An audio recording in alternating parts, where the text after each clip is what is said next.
Ekonomi China sedang merosot tajam, dan bahkan Beijing tidak bisa lagi mempertahankan fasadnya. Biro Politik Komite Sentral CPC mengadakan pertemuan darurat dan untuk kali ini, mereka mengesampingkan slogan-slogan kosong. Alih-alih membual tentang masa depan yang cerah, mereka diam-diam mengakui bahwa retakan besar telah terbentuk dalam perekonomian. Orang-orang kaya diam-diam melarikan diri sementara gelombang baru imigrasi menyebar di seluruh Beijing, Shanghai, dan Shenzhen. Sementara itu, kehidupan bagi orang biasa telah berubah menjadi kesulitan dan keputusasaan. Di tengah perang dagang AS-China dan cengkeraman ketat PKC, ribuan bisnis runtuh, dan investor asing melarikan diri.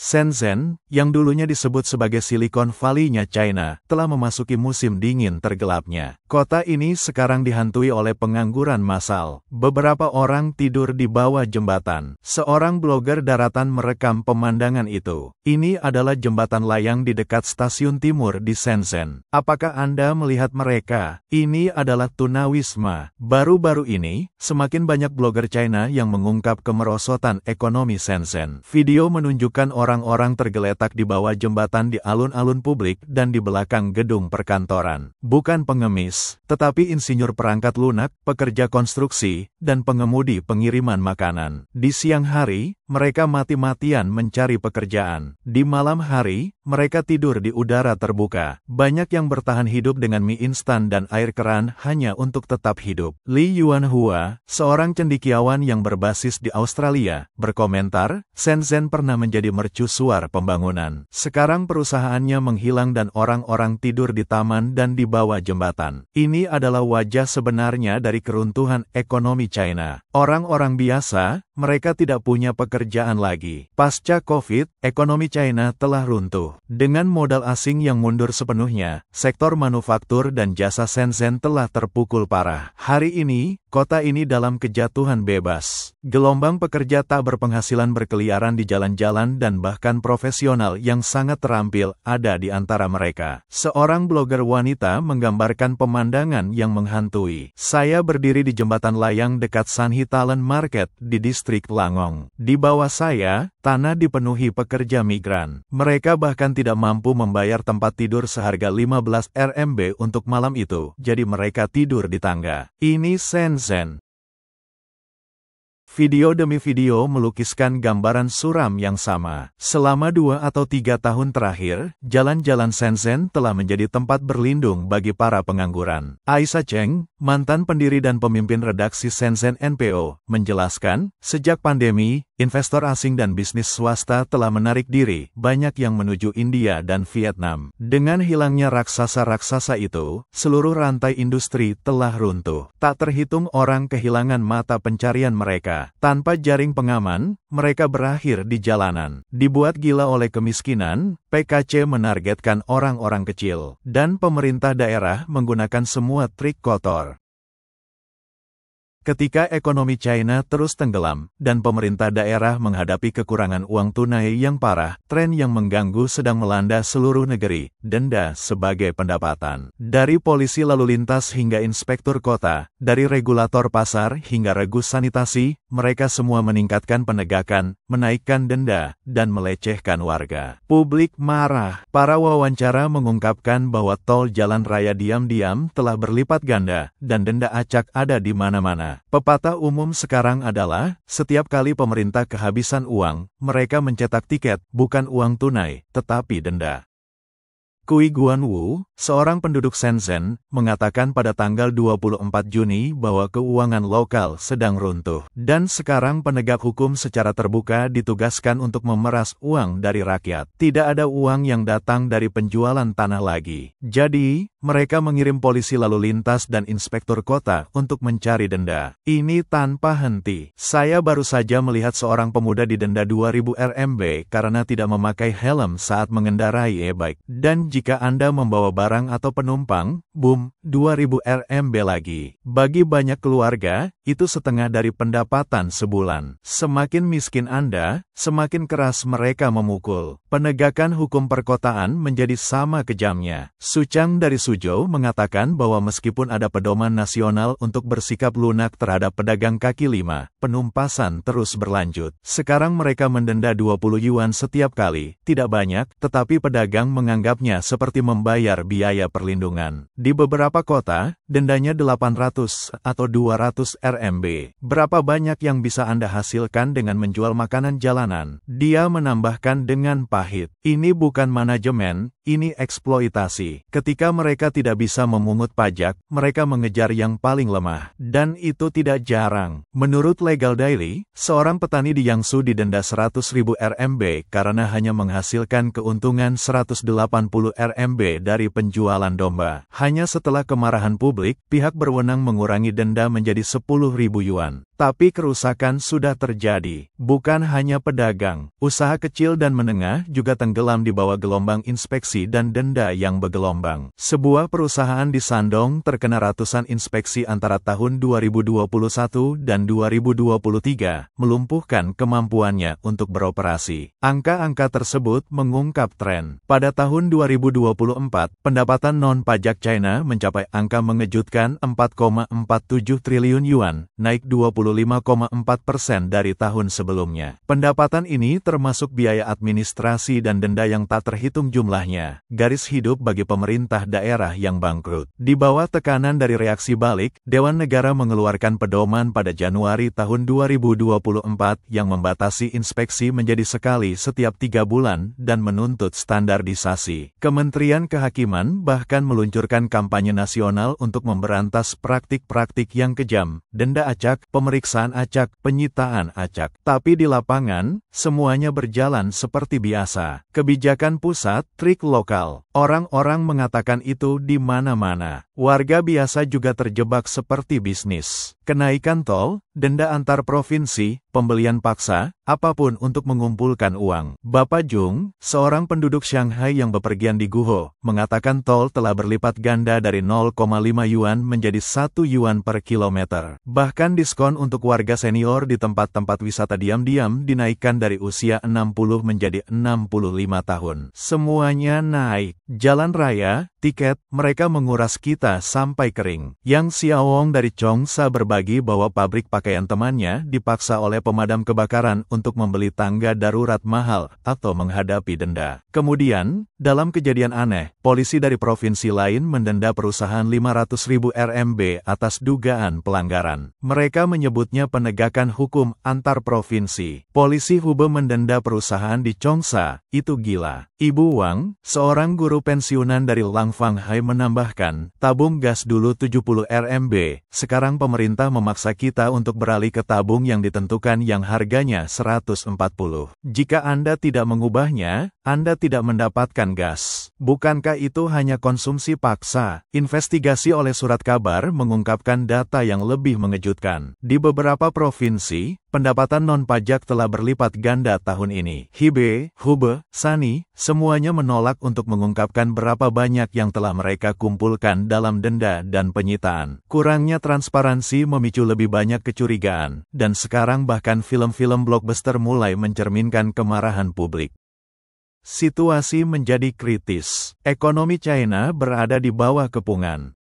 China sekarang bergulat dengan beberapa tantangan ekonomi terberatnya dalam beberapa dekade. Salah satu pukulan paling dahsyat datang dari perang dagang AS-China. Sejak 2018, tarif AS yang menyeluruh terhadap barang-barang China telah menghancurkan mesin ekspor China. Pangsa pasar luar negeri menyusut dengan cepat, dan pabrik-pabrik yang tak terhitung jumlahnya kehilangan pesanan. Lebih buruk lagi, banyak produsen telah berkemas dan pindah ke pusat-pusat biaya yang lebih rendah seperti Vietnam dan India, meninggalkan peran China yang dulunya dominan dalam rantai pasokan global dalam kejatuhan bebas. Di sisi lain, perang teknologi dengan Amerika Serikat mencekik ambisi teknologi tinggi China. Dengan Washington memutus akses ke semikonduktor canggih dan teknologi komunikasi, impian China untuk menjadi negara adidaya teknologi menghadapi tembok. Sektor-sektor seperti 5G, AI, dan manufaktur chip sekarang menghadapi kemacetan brutal. Dan perusahaan teknologi lokal berjuang untuk bertahan hidup di bawah tekanan sanksi yang menghancurkan. Tetapi tekanan bukan hanya dari Amerika. Eropa juga membunyikan alarm.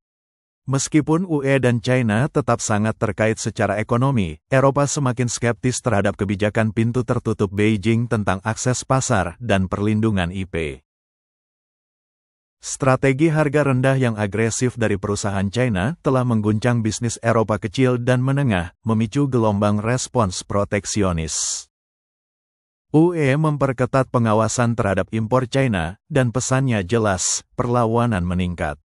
Sementara itu, eksodus modal asing telah menjadi bom waktu yang terus berdetak. Perusahaan global melarikan diri, memindahkan operasi keluar dari China untuk mencari pijakan yang lebih stabil. Gelombang relokasi ini mengosongkan status China sebagai pabrik dunia, menguras cadangan devisa, dan menghilangkan jutaan peluang kerja.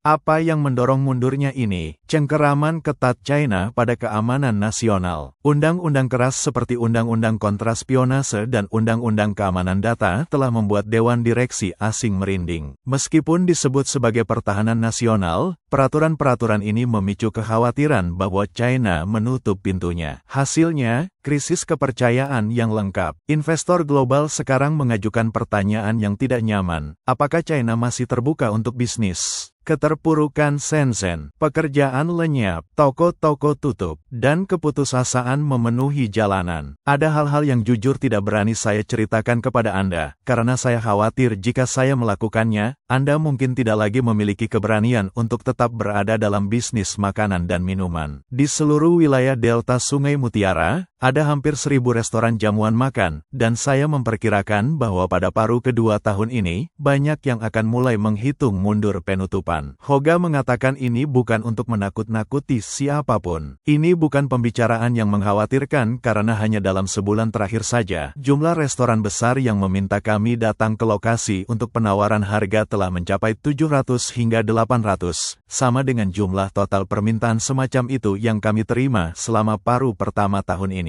Ini adalah pemandangan yang direkam di jalan-jalan Shenzhen, Guangdong. Orang-orang yang dulunya datang ke sini membawa mimpi besar sekarang berakhir menjadi tunawisma. Melihat ini dengan mata kepala sendiri membuat Anda benar-benar sulit untuk tetap tenang. Ini adalah plaza perdagangan nomor 1 di Huan City, Shenzhen. Di sini, setidaknya satu orang telah kehilangan lebih dari 1 juta yuan. Yang lain lebih dari 2 juta. Seluruh tempat menampung ribuan kios. Beberapa ratus juta yuan pada dasarnya telah lenyap. Tempat ini dulunya hiruk-pikuk. Orang-orang berebut untuk membeli kios di sini, bahkan bersedia membayar suap tambahan hanya untuk mengamankan satu. Dan sekarang seluruh tempat ditumbuhi gulma liar. Orang-orang pernah berkata satu kios di sini bisa menghidupi 3 generasi. Dan sekarang bahkan lokasi utama pun kosong tanpa ada yang mau menyewa.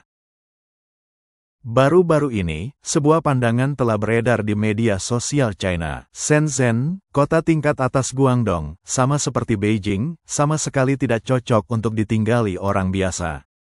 Perasaan bahagia di sini sangat rendah. Shenzhen terasa seperti kota yang dibangun hanya untuk pekerja, tanpa ruang bagi yang menganggur. Ini seperti penjara mencolok raksasa di tepi laut, dikelilingi oleh beberapa taman indah, di mana para narapidana bisa mendapatkan udara segar. Bertahan hidup saja sudah merupakan berkah. Banyak yang bertanya mengapa Shenzhen, salah satu kota pesisir paling makmur dan maju di China, membuat orang merasa begitu putus asa. Hari ini, mari kita lihat lebih dekat apa yang sebenarnya terjadi di kota ini. Semuanya, ini adalah jembatan penyeberangan pejalan kaki dekat stasiun kereta api timur Shenzhen. Apakah Anda melihatnya? Ini adalah tunawisma, pria dan wanita, semuanya membawa koper. Mereka semua datang ke sini. Ini Shenzhen. Ada juga orang tua yang terlihat seperti seniman. Saya tidak mengganggu mereka. Ada juga musisi dengan pakaian mereka digantung untuk dikeringkan di pagar. Ketika Anda pergi ke distrik Longgang dan berdiri di jembatan layang di samping Sanhi Talent Market, Anda akan melihat pekerja tergeletak di seluruh tanah. Mereka bahkan tidak mampu membayar tempat tidur seharga 15 RMB untuk malam itu. Jadi, mereka hanya berbaring dimanapun mereka bisa di tangga. Seperti yang Anda lihat, ini Shenzhen. Situasi saat ini di Shenzhen. Anda mungkin akan terkejut ketika mendengarnya. Tidak lama setelah liburan hari buruh, konon jutaan orang telah membanjiri Shenzhen dari seluruh negeri. Sekarang, stasiun kereta bawah tanah di Shenzhen penuh sesak, dan pasar kerja begitu ramai dengan pencari kerja sehingga hampir pecah.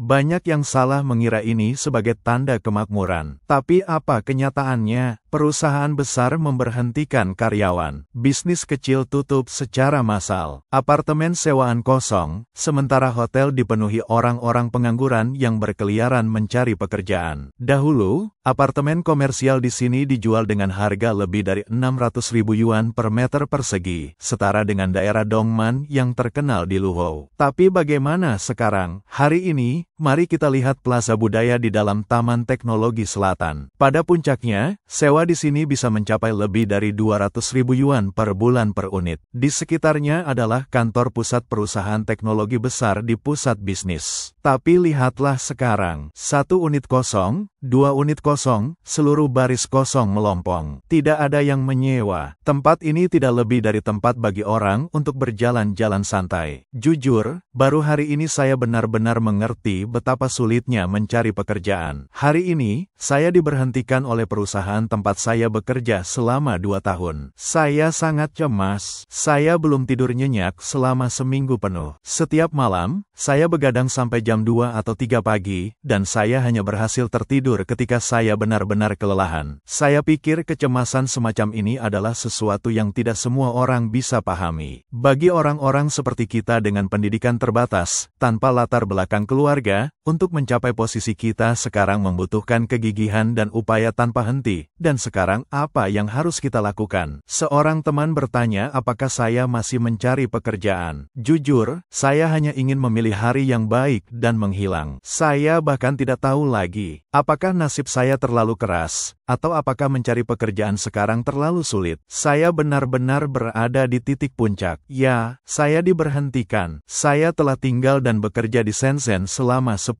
tahun. Anak saya baru lahir, belum genap sebulan, ketika saya menerima pemberitahuan pemutusan hubungan kerja dari bos saya. Pada hari saya diberhentikan, Hari mengabaikannya dengan satu kalimat, restrukturisasi organisasi. Tapi satu baris itu menghapus semua upaya dan dedikasi saya selama 10 tahun terakhir. Dalam 4 bulan saya menganggur, saya telah mengirimkan lebih dari 500 CV, dan jumlah tanggapan yang saya terima sangat minim, hampir tidak ada.